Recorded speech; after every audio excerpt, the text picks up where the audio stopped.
The airline had really dropped its standards, allowing anyone to board. A businessman named Victor cast a disdainful glance at seat 22C, where a woman in a worn-out hoodie was dozing against the window. The cabin erupted in laughter, dismissing her as insignificant. But when the captain nervously announced a warning signal and two F-22 Raptors suddenly appeared outside, she stirred, opening her eyes and softly murmured, "They're here for me." Moments later, a voice crackled over the radio. "Night Viper 22. Welcome back." And Air Force One appeared, tilting its wings in salute. Her name was Amelia, but no one on that plane had any idea who she truly was. At 29, with dark hair tied in a messy ponytail and no makeup, she wore a faded gray hoodie with worn elbows, patched jeans, and scuffed sneakers with frayed laces. She clutched a small fabric tote tightly, as if it were her only lifeline. The flight from New York to D.C. was packed with self-important passengers, businessmen in tailored suits, a few VIPs indulging in overpriced drinks, and flight attendants gliding by with forced smiles. To these people, Amelia didn't belong. They saw her slumped in economy, tote tucked under her arm, and assumed she was just another broke nobody who had managed to snag a cheap ticket. The cabin buzzed with chatter, their glances sharp and judgmental, as if she were a blemish on their flawless world. As she dozed, Victor's voice sliced through the air. He was around 45, clad in a suit that screamed Wall Street, and he leaned toward his seatmate, a slick-haired finance type named Ryan, speaking loudly enough for Amelia to hear. "Bet she used her last dime for that seat," he sneered. A young woman with glossy highlights, who was live-streaming to her thousands of followers, chimed in. Her name was Tara. "Guys, look at seat 22C, she said with glee, angling her camera. "Does she even know where she is? Total bargain bin vibes." Laughter erupted around the cabin, but Amelia remained unmoved, eyes closed and breathing calm, as if she were floating far away from their derisive comments. A woman in a sleek navy dress in her mid-30s sat a few rows ahead. Her name was Elise, a corporate consultant who carried herself with an air of superiority. She leaned toward her balding colleague, murmuring loud enough for others to hear, "I bet she's one of those charity cases the airline lets on for PR." A few passengers nodded in agreement, their smirks evident. Elise tossed her hair, her earrings glinting, and added, "It's almost offensive sitting here with us." Amelia's fingers brushed the zipper of her tote, but she kept her gaze fixed ahead. The laughter in the cabin grew, a low hum of agreement as if they'd collectively decided she was beneath them. Elise's colleague chuckled, sharing a knowing look with her that signaled their ownership of the space. Across the aisle, an older couple in designer attire whispered to one another. The woman, named Linda, flaunted a diamond bracelet that sparkled with every movement. Her husband, Tom, was preoccupied with his phone, likely tracking stock prices. "She really doesn't belong here," Linda remarked audibly. "Probably got on the wrong flight," Tom added, both chuckling with superiority. A flight attendant named Jake, tall with a buzz cut, strode by, slamming a plastic cup of water onto Amelia's tray table with unnecessary force. His glare conveyed his disdain. She was just an unwanted presence taking up space. Amelia's hand brushed against the cup, but she didn't open her eyes. The atmosphere thickened with judgment, a palpable weight settling over her. "Can you do me a quick favor? Subscribe if this story finds you, and tell me, where in the world are you watching from?" All right, let's dive back in. As the plane cruised steadily at 35,000 feet beneath an endless pale blue sky, the captain's voice pierced the calm. "Folks, we've received an unidentified warning signal. Please remain calm." A heartbeat of silence fell before chaos erupted. Passengers twisted in their seats, pressing their faces against the windows, phones out to capture the moment. A man in a polo shirt shouted from a few rows back, his voice cracking under the pressure. "Is it terrorists?" Panic spread like wildfire. Victor clutched his armrest, muttering about suing the airline. Tara zoomed in on the hysteria, whispering to her live stream, "This is wild, you guys! What's happening?" Linda gripped Tom's arm, her voice trembling. "We should have taken the jet." Amelia opened her eyes, dark and steady, as if she were accustomed to storms far worse than this one. She leaned forward slightly and whispered, "Not terrorists. They're here for me. Victor spun around, his face flushed. Who do you think you are saying things like that? He bellowed, drawing every eye in the cabin. Tara swung her camera toward Amelia, laughing mockingly. Oh my God, she's lost it. An older woman in a cashmere sweater named Carol turned around, her voice sugary yet cold. Don't stir trouble, dear. Just sit down and be quiet. The frat boys in the back, 4 in matching hoodies, began filming. Crazy lady in 22C, one shouted, and they erupted in laughter. Jake, the flight attendant, approached Amelia again, his jaw set tight. Ma'am, stay quiet or we'll report you to security when we land. His tone was final, as if she were a problem already solved. The cabin roared with laughter, transforming Amelia into a spectacle. A man in a tailored blazer, likely a tech executive named Arthur, leaned forward from the row behind. His smug grin was the result of years spent closing deals. You know, if you're going to make up stories, at least dress the part, he said, gesturing at her hoodie and sneakers as if they were evidence of her worthlessness. Amelia's fingers tightened around her tote, yet her expression remained neutral, her gaze fixed on the window.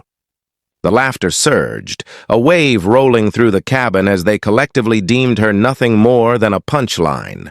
Arthur leaned back, satisfied with his moment in the spotlight, whispering something to the woman beside him, who laughed even louder. Amelia's fingers curled around her tote, but she held her ground, her eyes still trained on the window. In the midst of the laughter, a woman in a bright red coat, perhaps a PR executive named Natalie, stood up to stretch. She glanced at Amelia, her lips curling into a sneer. Some people shouldn't be allowed in public, she remarked, loud enough for all to hear. It's embarrassing for the rest of us. A few passengers murmured their agreement, their voices low but sharp. Amelia's hand hesitated as she adjusted her tote strap, but she remained silent, the cabin's judgment wrapping around her like a living organism, daring her to react. Suddenly, a deep guttural roar unlike the plane's engines reverberated through the cabin. Heads snapped toward the windows as the 2 F-22 Raptors sliced through the sky, their sleek forms so close that the rivets were visible. Screams filled the cabin as Tara's phone shook in her hand, her live stream exploding with comments. This is some action movie stuff, one frat guy shouted, pressing his face against the glass. Linda's bracelet clinked as she grabbed Tom's hand, her voice shaking. What is this? What's happening? Victor was already typing on his phone, his half-written email to the airline demanding explanations. Jake froze in the aisle, his radio crackling with static. Amelia opened her eyes again, this time more slowly, gazing out the window as her lips parted to release a quiet breath. The jets moved with an almost intimate rhythm, familiar like a heartbeat she hadn't felt in ages. A few rows back, an old man named George, a veteran whose hands trembled with age, leaned forward, adjusting his glasses. Impossible, he whispered. That's the president's escort squad. His voice was low but resonated through the cabin, garnering confused glances. Tara swung her camera toward him, but he was focused on Amelia, as if he recognized something remarkable. The cabin buzzed with a mix of panic and awe, whispers circulating as some passengers continued to film while others just stared out at the jets. A teenage girl named Lily, sitting with her mother, turned to her. Mom, why is everyone freaking out about her? She asked, pointing at Amelia. She's just some random, this is so stupid.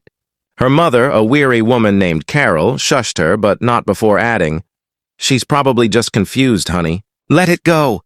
The comment felt dismissive, reducing Amelia to a lost soul.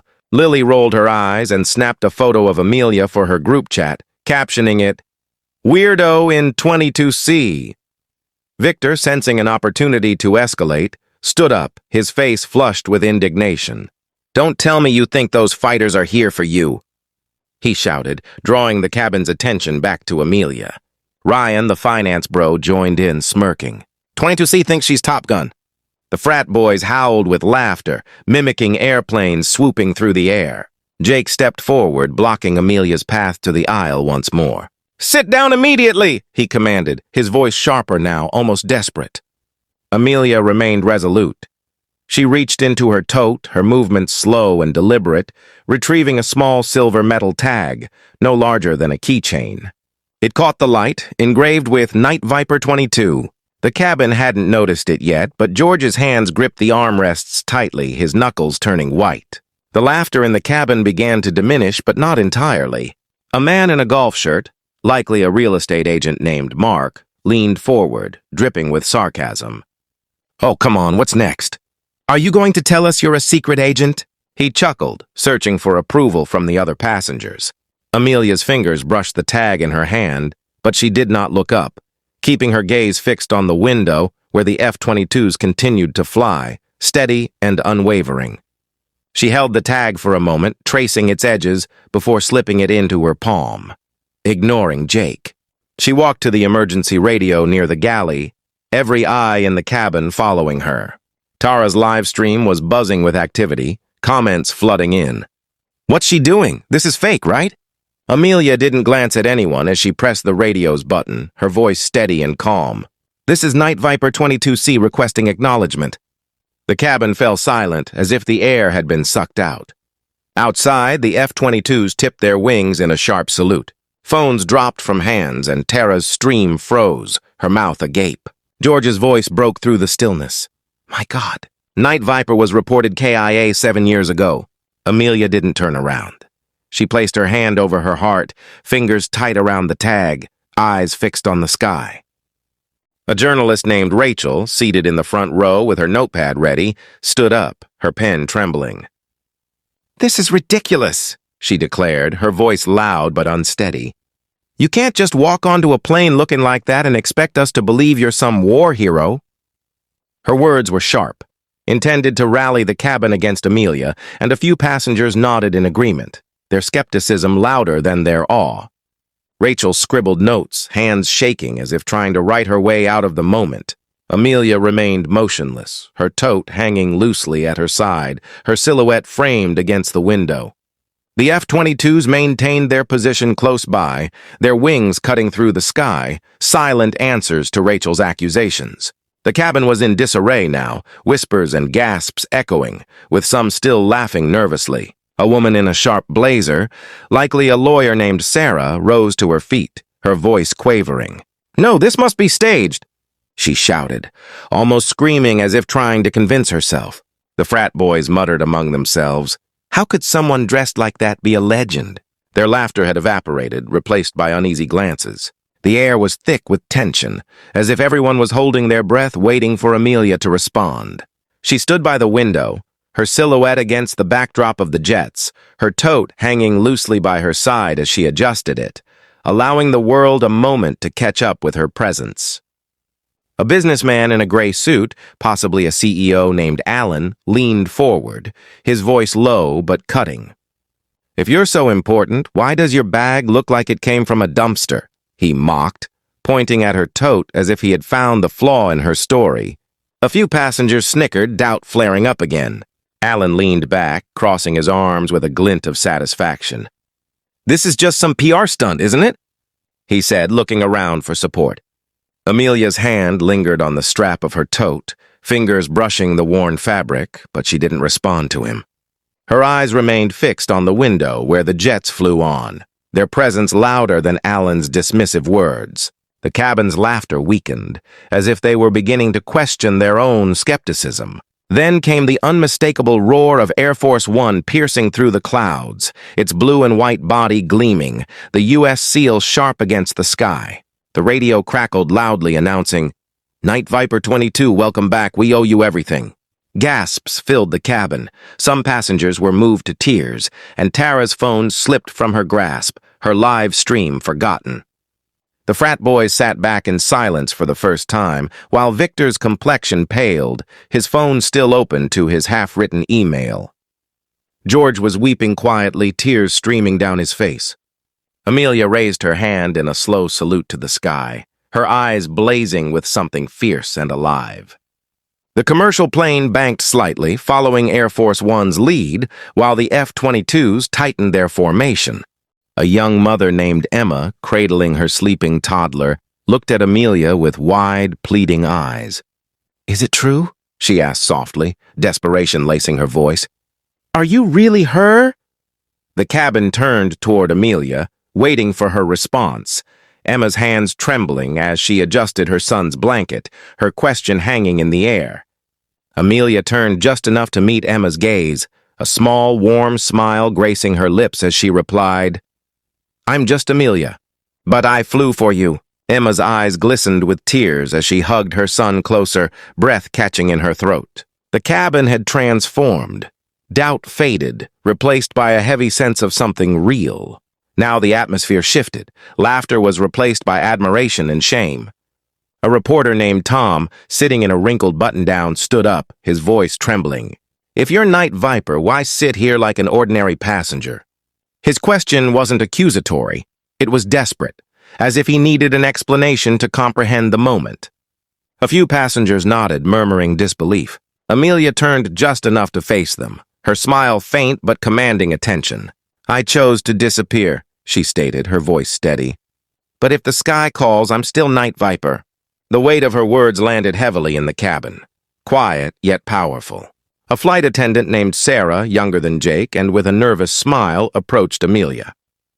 Her hands fidgeted with her apron, her voice soft and apologetic. "Ma'am, I didn't know," she said, eyes darting to the floor. "Can I get you anything?" "Oh, water would be nice," Amelia replied, her voice gentle yet firm. Sarah nodded, stepping back, her face flushed with embarrassment as the cabin watched, some passengers shifting uncomfortably, beginning to see their own misjudgments reflected in Sarah's kindness. Suddenly, applause erupted, starting slow but growing into a roar. Passengers stood clapping enthusiastically, some crying, others staring at Amelia as if seeing her for the first time. Tara was frozen, her phone abandoned on the floor. Victor sank into his seat, his watch suddenly feeling oversized and irrelevant. George continued to cry, hands folded in prayer-like reverence. Jake stepped back, face flushed, his radio silent. Amelia didn't acknowledge the applause. She simply resumed her seat in 22C, tote resting on her lap, eyes turned to the window. The plane continued flying under the watchful escort of the most powerful aircraft in the world. A man in a polo shirt, likely a salesman named Jeff, stood up, frustration painting his features. "This doesn't add up," he declared, his voice cutting through the applause. "If you're some big hero, why didn't you say something earlier? Why let us think?" He trailed off, gesturing wildly, grasping at his fading doubt. Amelia didn't look at him. She adjusted her tote, fingers brushing the zipper, and calmly stated, "I don't owe you my story." Her voice was composed, silencing Jeff mid-sentence as he sank back into his seat, face flushed. The cabin's applause swelled again, louder this time, as if they were applauding not just her truth, but her silence as well. Years ago, Amelia had been someone else, a young woman in a crisp uniform standing on a tarmac, hair tightly pulled under a flight helmet. She was Night Viper, 22, one of the best pilots the Air Force had ever known. She had flown missions to protect Air Force One, taking a hit that should have ended her life. The official report had declared her KIA, and she had allowed the world to believe it. Walking away from her past, she left behind medals, fame, and the life she once knew. In diners, she would order black coffee, watching life rush by, sometimes tightening her grip on her mug as a jet streaked across the sky. No one noticed, no one asked. She was just a girl in a hoodie, invisible to the world. Before the jets came, there had been a quiet moment on the plane. Amelia had reached into her tote, pulling out a creased photo, its edges worn soft. In it, a younger Amelia stood next to a tall man in a suit, his steady eyes mirroring hers. He was her husband, and while no one saw the photo, Amelia lingered over it for a moment, tracing its edge before tucking it away, a brief flash of memory vanishing as quickly as it appeared. From a few rows back, a young man named Ethan, perhaps a graduate student who had been quietly reading, suddenly stood up, his voice shaking but clear. "I read about Night Viper in school," he proclaimed, clutching his book, A History of Military Aviation. "She saved the president. They said she died." His eyes were wide, locked on Amelia as if she were a living legend. The cabin turned to her, some passengers leaning forward, others shaking their heads in disbelief. Ethan clutched his book, hands trembling, but Amelia didn't turn.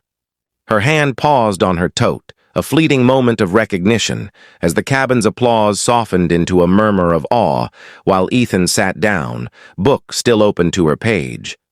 As the plane landed in D.C., the tarmac transformed into a frenzy. News vans lined up, cameras flashing, reporters shouting questions. Amelia stepped off the plane in her frayed hoodie and scuffed sneakers, ignoring the chaos around her, walking with purpose, her tote slung over her shoulder. Behind her, Victor received a phone call, his complexion paling. "Fired," he said, loud enough for nearby passengers to hear. His company's biggest client was connected to Amelia's family, and with one word, though she never uttered it, he was finished. Tara's live stream went viral, but not in the way she had hoped. Clips of her mocking Amelia spread like wildfire, and her followers turned against her. By morning, her sponsorships evaporated, her comments filled with vitriol.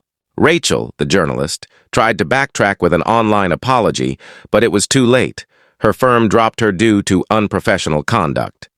The frat boys deleted their videos, but their social media accounts were suspended after alumni caught wind of their behavior. Jake was reassigned to ground duty, his name whispered among airline circles as the flight attendant who threatened a hero. Elise faced the cancellation of her latest deal as her client cited reputational concerns. Natalie's PR firm issued a statement distancing themselves from her, and her social media went silent. It wasn't a dramatic downfall, but rather a cascade of consequences, falling like rain. Amelia remained oblivious, already walking through the airport with her tote swinging lightly by her side. When her husband arrived, the crowd parted instinctively.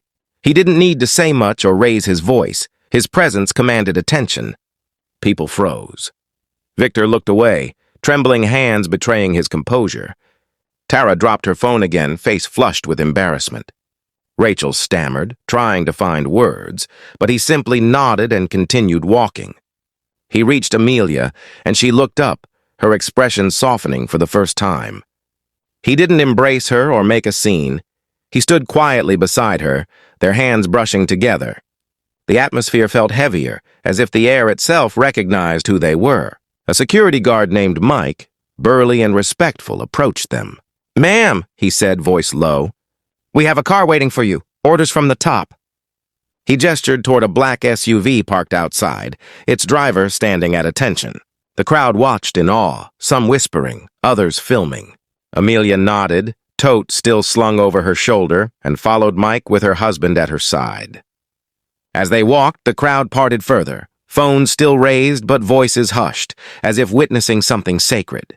Mike held the door open, his hand shaking slightly, and Amelia stepped inside without a word, her steps steady. She didn't need rescuing. She never had. She had walked through their words, their laughter, their doubt, emerging on the other side, not by fighting back, but by standing firm in her truth. The headlines screamed about the mystery passenger in 22C, the salute from Air Force One, the hero who had been forgotten and was now found. Amelia didn't read any of them. She was already somewhere else, her tote over her shoulder, her husband by her side, walking into a world that finally saw her. For everyone who has ever been looked down upon or judged for their appearance or place in life, this story is for you. You are not invisible. Your worth is not determined by their perceptions. Like Amelia, you carry it quietly and strongly, and remember, you are not alone. Where are you watching from? Leave a comment below and hit follow to walk with me through heartbreak, betrayal, and finally healing.